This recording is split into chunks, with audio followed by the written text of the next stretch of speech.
नमस्कार मित्रांनो, आज आपण इयत्ता 10वीतील इतिहास याविषयी अभ्यास करणार आहोत. 10वीचा इतिहासाचा अभ्यास करत असताना मागल्या वर्षी आपण जो अभ्यास केला त्याचा थोडा संदर्भ घेणं फार महत्वाचं आहे. मागच्या वर्षी जो तुम्ही इयत्ता 9वीला अभ्यास केला तो सुद्धा भारताचा इतिहास होता आणि भारताचा इतिहास अभ्यासत असताना इसवी सन 1960 ते 2000 या कालखंडातला इतिहास तुम्ही अभ्यासला. तेव्हा सुद्धा इतिहासाची साधनं वगैरे असतील किंवा कारण भारताचा पर्टिक्युलर इतिहास आपण शिकलो, तर भारतानं कोणत्या पद्धतीनं आपला विकास घडवून आणला याचा अभ्यास आपण मागच्या इयत्तेत केला. पण यावर्षी जो इतिहास तुम्हाला अभ्यासायचा आहे तो म्हणजे उपयोजित इतिहास. आता उपयोजित इतिहास म्हणजे नेमकं काय? सविस्तर अभ्यास आपण त्या तिसऱ्या प्रकरणात करणार आहोत की जो इतिहास आपण शिकतो आहे इतिहासाचा आपल्या दैनंदिन जीवनात कसा उपयोग होतो, आपल्या उदरनिर्वाहासाठी कसा त्याचा उपयोग होऊ शकतो, त्याचा कशा पद्धतीने आपण उपयोग करू शकतो, यालाच उपयोजित इतिहास असं म्हणतात. हे ढोबळ मानानं आपण येथे समजून घेऊ. प्रकरण तिसऱ्यामध्ये याच्याविषयी आपण सविस्तर अभ्यास करू. आपण आज जे पहिलं प्रकरण शिकणार आहोत इतिहासाचं ते म्हणजे इतिहास लेखन आणि पाश्चात्य परंपरा. म्हणजे पाश्चात्य परंपरा म्हणजे काय, तर पाश्चात्य लोकांनी इतिहासामध्ये कशा पद्धतीनं प्रगती केली, इतिहास लेखनामध्ये कशा पद्धतीनं प्रगती केली, इतिहास कसा लिहिला गेला, कोणकोणत्या संकल्पना तेव्हा त्यांनी मांडल्या, याचा सविस्तर अभ्यास आपण हे जे प्रकरण आहे या प्रकरणात करणार आहोत. आपल्या प्रकरणाचंच नाव आहे इतिहास लेखन पाश्चात्य परंपरा. आता याचा जेव्हा अभ्यास करू तेव्हा नेमका आता आपण कशाचा अभ्यास करायचा, कशा पद्धतीने करायचा ते आता इथं लक्षात घ्या. इतिहास म्हणजे नेमकं कशाला म्हटलं जाते की भूतकाळात घडून गेलेल्या ज्या घटना आहेत त्याची क्रमशः संगती लावून, म्हणजे भूतकाळात घडून गेलेल्या ज्या घटना आहे त्याची एक क्रमवारी लावून. क्रमवारी म्हणजे काय की हे समजून घ्या, हे तुमच्या लक्षात असू द्या की प्रत्येक घटना ही कुठल्या तरी कारणासाठी घडते, कारणाशिवाय कोणतीही घटना घडत नाही आणि प्रत्येक घटना एकमेकांवर अवलंबून असते. पहिली घटना घडली की दुसरी घडते, दुसरी झाली की तिसरी घडते, तिसरी झाली की चौथी घडते. याला क्रमशः म्हणतात. मग ह्या भूतकाळात घडून गेलेल्या ज्या घटना आहे ज्या क्रमशः पद्धतीनं आहे त्याचं आकलन करून घेणे या उद्देशाने किंवा या उद्दिष्टाने इतिहासाचं संशोधन, लेखन, अभ्यास केला जातो. ही जी प्रक्रिया आहे ही अखंडितपणे चालू असते, कुठेही त्यात खंड नसतो. कारण आज मी तुमच्याशी बोलतो आहे, ही वेळ निघून गेली की ही सुद्धा घटना इतिहास जमा होईल. म्हणून इतिहासात काय केलं जाते की ज्या क्रमशः घडणाऱ्या ज्या घटना असतात त्याची संगती जोडल्या जाते, एकमेकांशी संदर्भ जोडला जातो. एका घटनेनंतर दुसरी घटना कशी घडली याचा अभ्यास केला जातो आणि त्याचं आकलन केलं जाते. आणि ते आकलन कोणत्या उद्दिष्टाने केलं जाते तर इतिहासाचं संशोधन, लेखन आणि अभ्यास नंतर केला जातो. आणि म्हणूनच म्हटलं जाते की ही क्रिया किंवा ही प्रक्रिया अखंडितपणे चालणारी असलेली आपल्याला दिसते.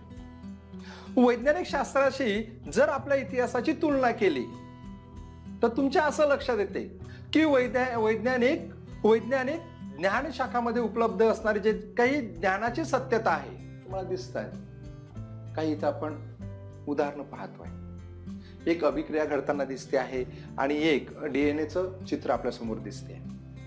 विज्ञानात होते काय की विज्ञानात जे काही प्रयोग आपण करतो ते प्रयोग करत असताना आपण तिथे प्रत्यक्ष हजर असतो. नुसतं प्रत्यक्ष हजर असतो एवढंच नाही, तर ते घडत असताना त्याचं निरीक्षण करत असतो, त्याची सत्यता पडताळून पाहत असतो. मग आता केलेला प्रयोग, त्यातून निघाला निष्कर्ष, हे आपण 10 वर्षानंतर जरी करू तरी त्यात कुठेही फरक पडत नाही. कारण तशीच अभिक्रिया करणे आहे, तशीच प्रक्रिया करणे आहे, तसंच निरीक्षण करणे आहे आणि तसेच निष्कर्ष तपासणे आहे. ते सुद्धा निष्कर्ष तसेच येतील. कारण विज्ञानाचे प्रयोग किंवा नियम आपल्याला सिद्ध करता येतात, पुन्हा पुन्हा ते तसे करता येतात, पुन्हा पुन्हा तशाच त्या घटना घडतील, पुन्हा पुन्हा तेच निष्कर्ष येतील, पुन्हा पुन्हा त्याच निष्कर्षापर्यंत आपण पोहोचू. परंतु इतिहासाच्या पद्धतीत असं होत नाही. त्याचं कारण जेव्हा इतिहासातील घटना घडून जातात त्यावेळेस त्या घटनेच्या वेळेस आपण प्रत्यक्ष त्या ठिकाणी हजर नसतो. त्यामुळे आपण हजर नसल्यामुळे त्याचं निरीक्षण आपल्याला त्या ठिकाणी करता येत नाही. म्हणजे विज्ञानाचे ज्या पद्धतीने निष्कर्ष काढतो, ज्यावेळेस विज्ञानाचे प्रयोग आपण प्रत्यक्ष अनुभवतो, तसं इतिहासात होत नाही.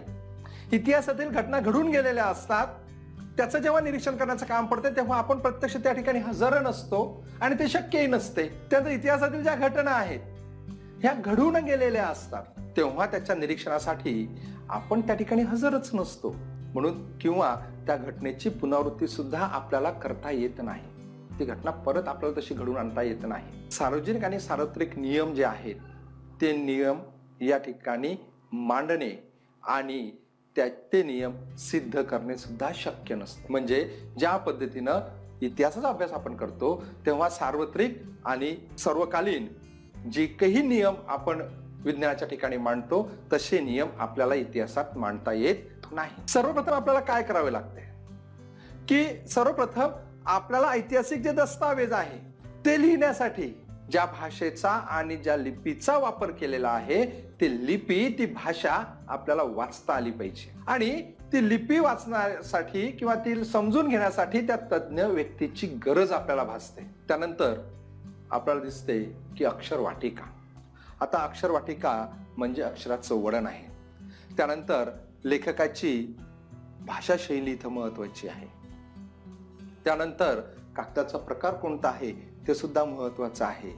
त्यानंतर अधिकार, दर्शक मुद्रा यासारख्या विविध ज्या गोष्टी असतात इतिहासाचा जेव्हा अभ्यास करतो तेव्हा या सर्व गोष्टी आपल्या समोर असतात आणि या सर्व गोष्टी समजून घेण्यासाठी, त्या वाचण्यासाठी, त्याचा अर्थ लावण्यासाठी त्यासारखेच तज्ञ व्यक्तीची गरज सुद्धा असते. आणि हे जे तज्ञ व्यक्ती असतात या संदर्भातील जे तौलनिक विश्लेषण आहे ते तौलनिक विश्लेषण या दस्तावेजाच्या आधारे, हे जे दस्तावेज आहे याच्या आधारे विश्वसनीय पडताळणी ते करू शकतात. मग हे कोण करण? जे तज्ञ, इतिहास तज्ञ असतात तेच या गोष्टी करू शकतात.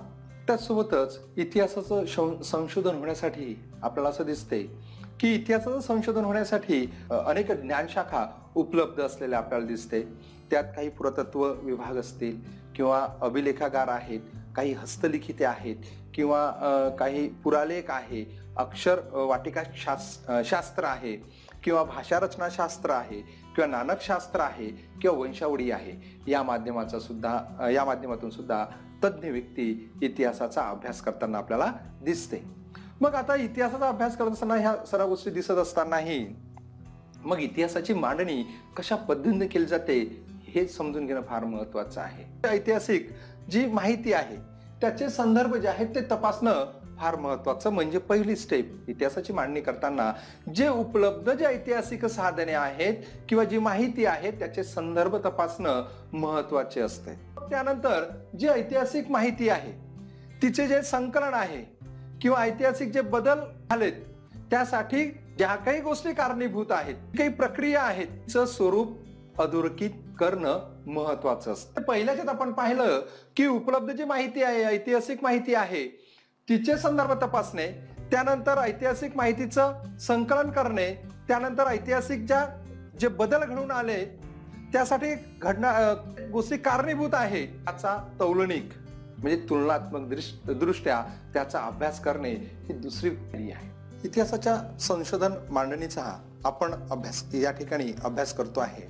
यातली पहिली जी पद्धत पाहिली आपण, दुसरी पद्धत पाहिली, आता तिसरी पद्धत आपल्याला दिसते आहे ते म्हणजे काय की विविध ज्या ऐतिहासिक घटना आहेत त्या घटनांची उपलब्ध जी माहिती आहे ते स्थलकालात्मक संदर्भ त्याचा कसा आहे. जी विशिष्ट ऐतिहासिक घटनांची जी आपल्याला माहिती उपलब्ध झाली आहे तिचा संदर्भ स्थल कालात्मक दृष्ट्या जोडणे महत्वाचं असते.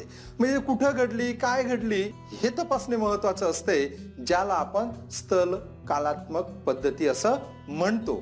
त्यानंतर आपल्याला दिसते की ऐतिहासिक जे संदर्भ आहेत त्याच्याशी निगडीत योग्य प्रश्नांची आपल्याला काय करावी लागते, मांडणी करावी लागते. हे त्यानंतरची म्हणजे इतिहासाचं संशोधन करत असतानाची मांडणी कशा पद्धतीने करायची किंवा कशा पद्धतीने इतिहास लिहिला जातो हे आपण इथं समजून घेतो आहे की ऐतिहासिक जे संदर्भ आहे त्या संदर्भाच्या निगडीत असणारे जे काही प्रश्न आहेत त्या प्रश्नांची मांडणी करणं फार महत्वाचं असतं. संभाव्य परिकल्पना मांडणे.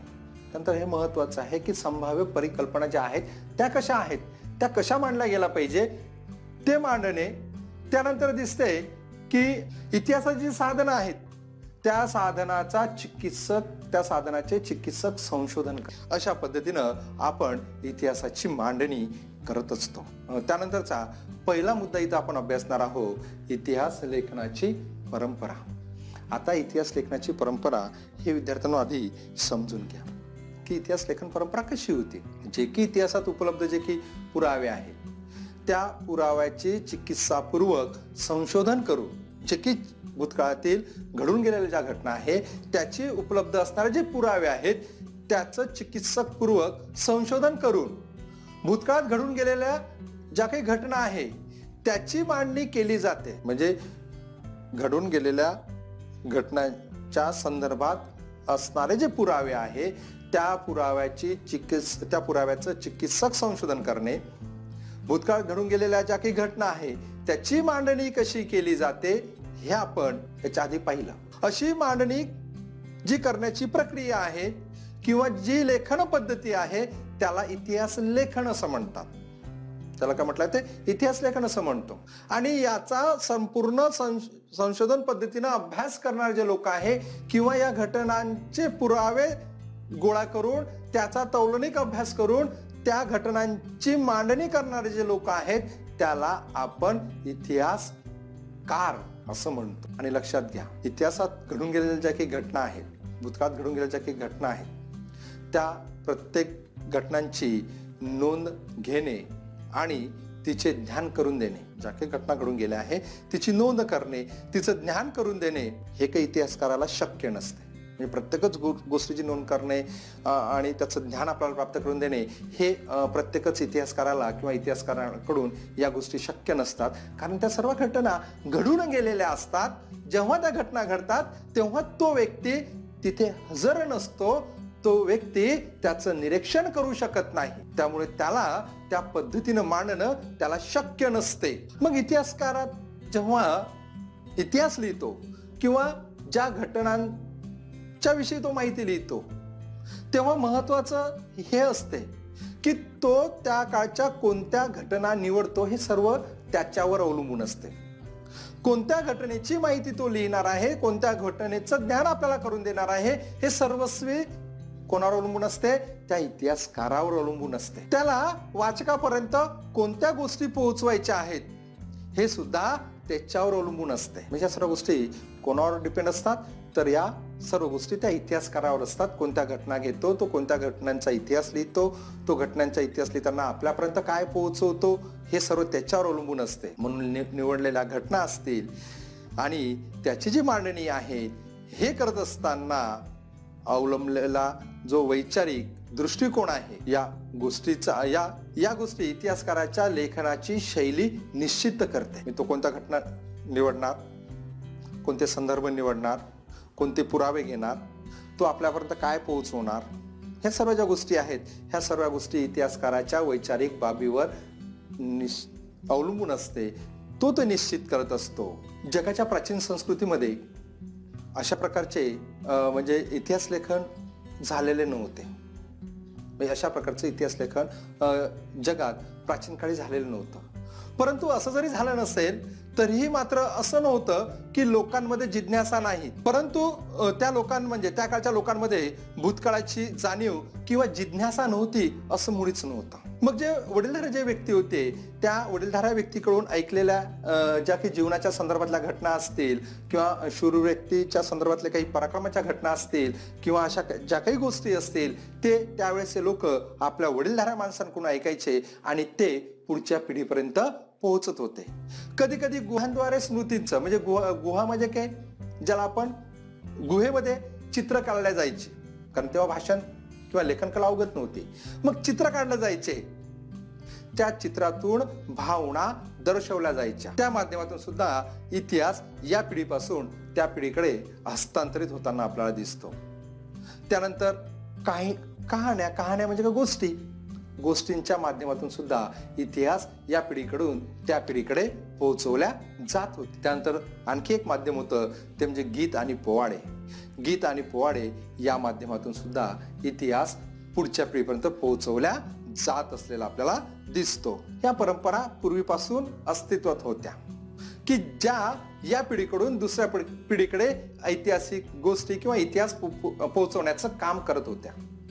मग आधुनिक काळात काय झालं की या सर्व ज्या गोष्टी आहेत त्या गोष्टीकडे सुद्धा इतिहासाच्या दृष्टीनं साधनं म्हणून पाहिल्या गेलेलं आपल्याला दिसते. हे इतिहास लेखन करत असताना जसं आपण इतिहास लेखनाची परंपरा पाहतो आहे, तर इतिहास लेखनाची परंपरा पाहताना आधुनिक जे इतिहास लेखन आहे त्याची काही वैशिष्ट्य आहे. या आधुनिक इतिहास लेखनाचे जे वैशिष्ट्य आहे जवळपास 4 ते 5 वैशिष्ट्य आहे. त्या वैशिष्ट्यांचा अभ्यास आपण या ठिकाणी करूया. की आधुनिक इतिहास लेखन करत असताना ही जी पद्धत आहे ही पद्धत शास्त्रशुद्ध आहे. तिची सुरुवात योग्य प्रश्नांच्या मांडणीपासून होते. नेमकं आपल्याला कशासाठी लिहायचं आहे हे आधी ठरवले जाते, त्याचं उद्दिष्ट ठरवलं जाते आणि नंतर इतिहास लेखनाला सुरुवात केली जाते. म्हणून ही जी पद्धत आधुनिक काळातील ही शास्त्रशुद्ध असलेली आपल्याला दिसते. हे जे प्रश्न आहेत जे काही उद्दिष्ट आहेत हे मानव केंद्रित आहे. म्हणजे भूतकाळात घडून गेलेले जे काही म्हणजेच